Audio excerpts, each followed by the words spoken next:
what's up you guys, this is Warframe Guy Plays, and today on The Snapshot, it's not about the size of our magazine that matters, but rather the kind of payload we're packing when we take a look at the Lenz. Now, you can pick up the Lenz in the Corpus lab of your clan dojo, but only once you've completed the appropriate research. Also be aware that this does require Mastery Rank 8 to craft. However, if getting your hands on this beautiful, gorgeous beast of a weapon is too much for you to handle, you can always pick it up in the market pre-built along with the weapon slot and catalyst for 235 plat. Now, the Lenz is a Corpus-themed bow that fires off explosive bolts which emits a cold field shortly before detonating in a 10-meter radius. The bolts themselves have 3 instances of damage. If the bolt connects with an enemy, it has a high chance to inflict an impact proc. It then emits a slowing field which has a guaranteed cold proc, and after a delay detonates with blast-based damage. Mechanically, this fits into the longbow category, and much like the Daikyu, it requires you to fully charge your shot in order to launch a bolt.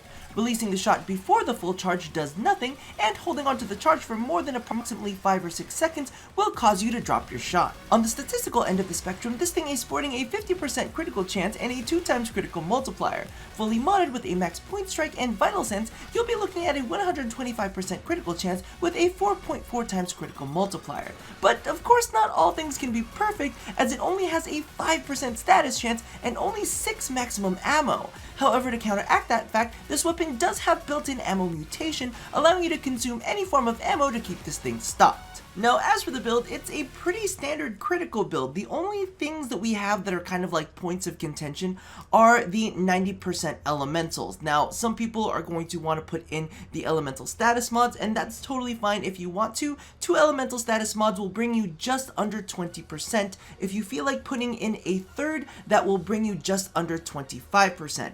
A part of my heart and soul is considering kind of like playing around with that and seeing exactly how it feels.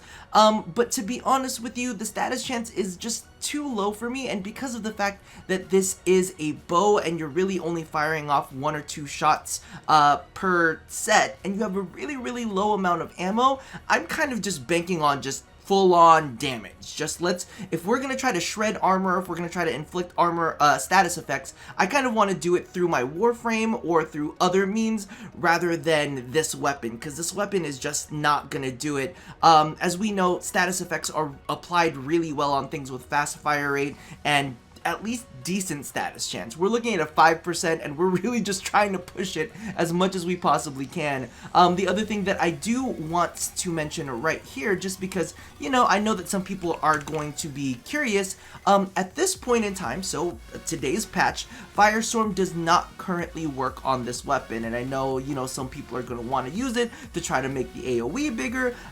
Usually I don't necessarily go for that depending on like the builds that I run, but I just wanted to give you a heads up, not currently available, because I know I'm going to get questions on that. So let's go ahead and see how this thing performs. Alright, now I bet you guys know where I'm going to go with this.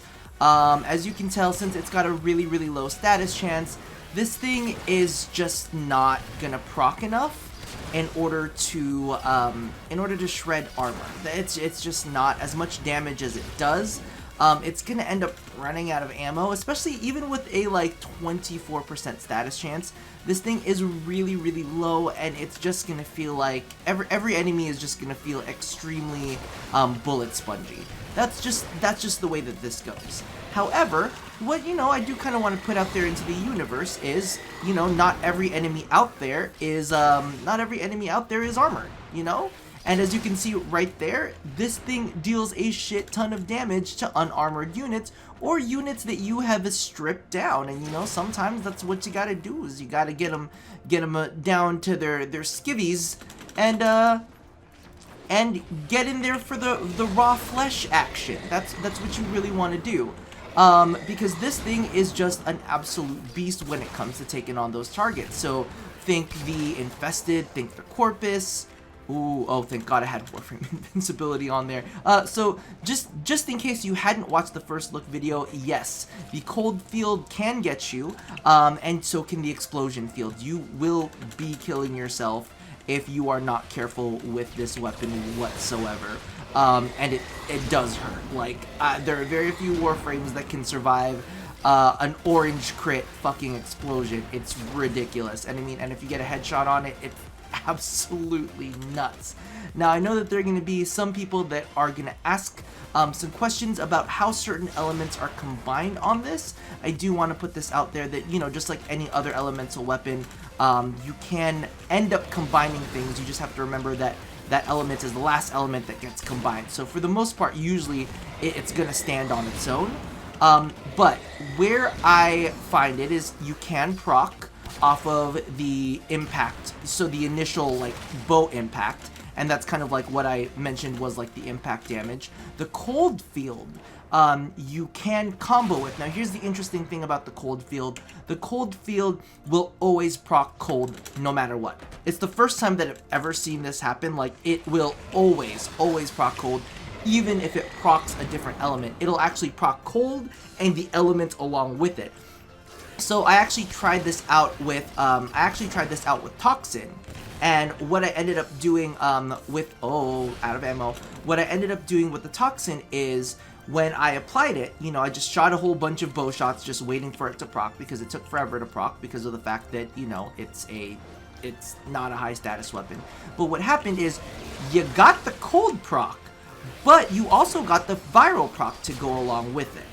Now, of course, that was few and far between because of the fact that, you know, yes, this thing only, like, if you're putting on 3 elemental status mods, you legitimately only have under 25% chance to get a proc off during the cold field.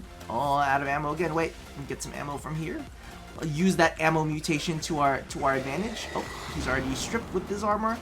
Oh, and apparently, there you go. I've got one for the Lenz. Boom. And he's gone. But what happens is you will get the cold proc guaranteed no matter what. And then you'll also get the combined status. But like I was saying, again, this thing just doesn't have a high enough status for that to be regular. I mean, if you really want to experiment and push it, go for it. It's not going to be in my build. But yeah, that's pretty much how this breaks down when it comes to its status. And of course, the last bit is the blast proc, and you have whatever percentage chance to deal that proc with the end, just like any other normal weapon. But I know some people were curious about the cold thing, so I just wanted to put that out into the universe for you. Okay, so before we close this out, I wanted to do like one thing, because I thought it just looked absolutely gorgeous and you guys had to see it. But I wanted to show you how the Lenz folds up on your back. And can I just tell you, I mean, of course, this is the Lenz without the SANDR. It's going to clip into your SANDR and look all gray.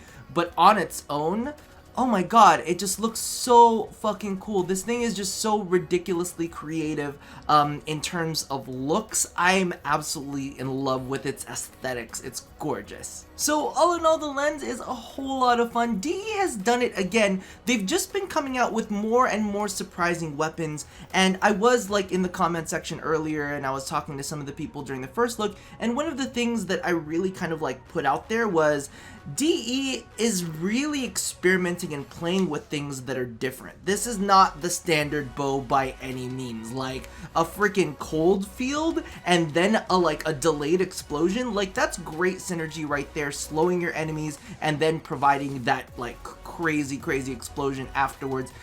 Those just work so well together and really does feel Corpusy, because that's one of the things that I thought of in my head was like how are they gonna make another bow and make a bow feel different? This time they kind of merged in some of the long bow mechanics that they had in from the Daikyu, and they gave it this really interesting mechanic. Now, the one thing that definitely hurts my soul, it hurts my soul, is the max ammo capacity. The max ammo capacity is just doo-doo. Like, I get it, we're supposed to keep it low because we don't want it to be overpowered. You've got ammo mutation, so really what they're trying to tell you is move. Especially with this weapon. It's like, get out of the range of its explosions, go and pick up more ammo, then move. But the fact is, kind of like when enemies do get a little bit tougher, when they get a little bit more bullet spongy, because of the fact that this thing lacks status, so its follow-up shots are really not as effective, unless, of course, like I said, you're kind of stripping enemies down. Then this thing's ammo capacity is a major drawback in that scenario. However, this does, I'm going to put this out into the universe, this does remind players that with we will give you a shit ton of power. You just need to know how to manage it. And that's one of the things that I do like about this, because it reminds players that, like, yeah, we can have crazy, ridiculous, overpowered weapons, but there are going to be stopgaps to that. And you, as a player, are going to have to be smart enough to work around those stopgaps. So whether it's bringing in the Shuriken, seeking Shuriken Ash, or using Oberon to kind of like strip enemies of their armor, or just coming prepared with a group of 4 with corrosive projection for high level stuff. Because I think that this weapon could definitely go high level as long as you're prepared. Like, just the amount of like crits and crit damage, and I mean, think about this in a group with fucking Harrow or some Smitas, because legitimately, think about it right straight off the bat, it already has the capacity to orange crit on its own. Toss in a Darza that's giving you an extra, I think it's like, what, 60 flat, you know, damage, critical boost, every like, I think it's like 20 seconds or something like that, or 27 seconds, something along those lines, to get that buff repeatedly, or a Smita who will give you that, you know, red crit power. Like, this is gonna be absolute insanity, especially when you got bladed rounds going off and adding to the critical damage. It's great as long as the player is aware of how to utilize it in more difficult situations. Because let's be real, Corpus, they're gonna die to this like so fucking quick. If you infested, as long as you're taking out the ancient healers, they're gonna go down to this as well. You'll have an abundance of ammo and pickups to kind of like keep yourself fueled from, but really it's gonna be the armored units that you're gonna have to, like, you know, be cognizant of how to work it. Regardless, I think it is a gorgeous weapon. It's got a gorgeous model, it's got some really cool effects, and that's pretty much it for my ranting and the facts and figures as well. So if you want, go ahead and stick around for the gameplay. That is coming up next. Alright, so it's a little bit later, and I have filled myself with a good amount of chicken nuggets. Had to take a little bit of break between editing and recording and whatnot, so I was kind of like, oh, let's give this a shot. But yeah, there's actually a couple really cool things that I did not get to mention. Ooh, with this weapon. Oh, that was scary for a second. I was like, oh no, I could have walked right into that and that would have been very, very ugly. But one of the things that I didn't get to mention with this weapon is if you listen closely, you can actually hear a little ding that goes off when this thing is fully charged. And that's kind of like a nice little added feature into this weapon. And that kind of gives you a non-visual cue, because sometimes you're more looking for enemies around to kind of like, you know, shoot off at, basically. Now there's another thing that I did want to mention too, because I think I need to address it, because I just privated the video a little bit earlier, but yes, Oberon's Ferns did get a change of color, as you can see here. I'm not the happiest with it.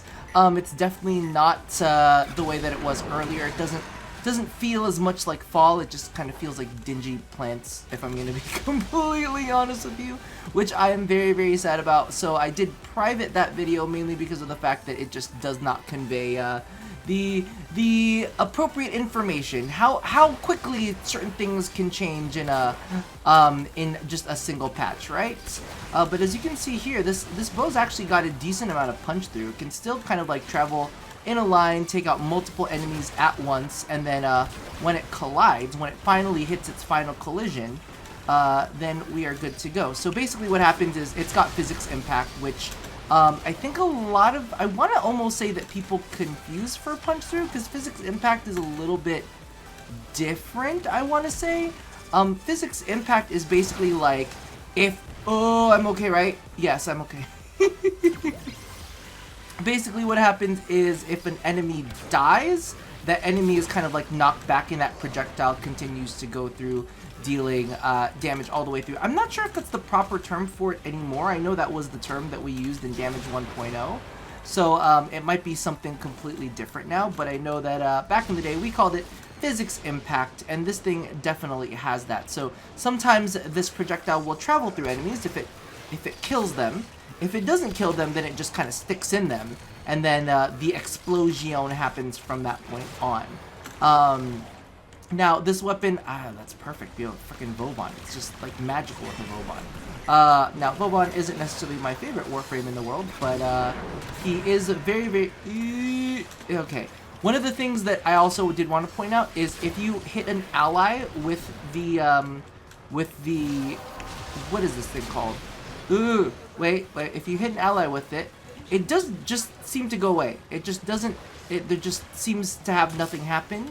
It doesn't seem to, like, emit the field. I don't know if that's a bug or if that's kind of intended to ensure that you're not accidentally, like, you know, just in case an ally walks in front of you, that you don't end up killing yourself like you do with the Ogress, which is very nice because it's a really cool mechanic because it's not like insta-death. Okay, here's how it is. Gladly, it's not insta-death, but it is a slow death. It's one of those ones where you slow yourself down and you can see it happening in front of you. You're like, no, I'm gonna die. I'm gonna die in a minute. Which does make for more hilarity, I'll be honest with you. It does make it even more hilarious when it's like one of those watching yourself die in slow motion deaths. So in a way, it kind of like pays you back. It's kind of saying, hey, listen. Hey, listen. Maybe you should have been paying attention a little bit better at the way that you shoot these arrows. And I think I'd mentioned it earlier. I think the thing that really just kills me, and I was looking at mods for it too, because I knew that there was a primed magazine mod. I knew that there was a primed magazine mod somewhere, but I guess it's for the secondaries and not the primaries. And I was like, ooh, I know I have that like either maxed or close to maxed. Let's go see if I can use it on this weapon. Now, unfortunately, the primed mod does not exist for this weapon, and the max mod that you can get with this is a 30% max. Oh no, I need to check because I think that was max magazine capacity. Well, anyway, a max ammo mod, even if it was a considerably chunky max ammo mod, I genuinely don't think that it would do enough for this weapon because I was definitely considering it. I was like, I really want to kind of like maybe I don't need bladed rounds so much, and I just need more of an opportunity because 6 in the mag is just, oof, it's just painful sometimes, you know? Sometimes you miss your shots, and that's the big thing is sometimes, you know, you just completely whiff, and I know that this weapon you really shouldn't be whiffing, but sometimes you misjudge, you know? Maybe the depth perception isn't working so well for you towards the end of the day, you know? Maybe it's been a long day and whatnot. But it's definitely one of those things where it's kind of like, oh, when you miss a shot with this thing and you don't kill anything, like there were several times in my recording where literally I was like, oh my god, I'm out of ammo, and I've proceeded to a different room. So I'm out of ammo. I have nothing else to kill this with. So I'm kind of screwed. Well, I did have other things to kill it with. You know, I did have my secondary and my melee. But at the same time, you know, I kind of, for the camera, I wanted to make sure that, you know, I got some good shots in and all that kind of stuff. But basically, kind of like the crux of the weapon is you get a lot of damage. You get a nice chunk of damage if you're, like, prepped and ready to take on that damage. Anything good? Let's just do one of those. But yeah, if you're ready for the damage, you can kind of prep. It's nice because it feels fair. It's like, here's a shit ton of damage. You can kill yourself with it. You can slow yourself with it. You can run out of ammo with it if you're not paying attention. But let's give you a whole bunch of power to kind of make up for it, right? Because you get bladed rounds and you get vital, whatever the thing with the vital thing is. I don't know names, okay? Don't hold me to that. I just don't know names so well. But yeah, no, I think it performs really well. It's just one of those weapons that you need to make sure you prep for, because it can be extremely powerful if you let it be powerful, especially with the fact that you do get orange crits straight out of the gate, right? So yeah, that's kind of like my stance on it. It's really awesome. It's really fun. It's a cool mechanic. It looks amazing. Of course, it's clipping like all hell into my SANDR, but they kind of go together. Come on, they kind of go. Look, the lettering and the triangles, and it's all in the same package. Anyway, that's just me. Ignore my self-promotion.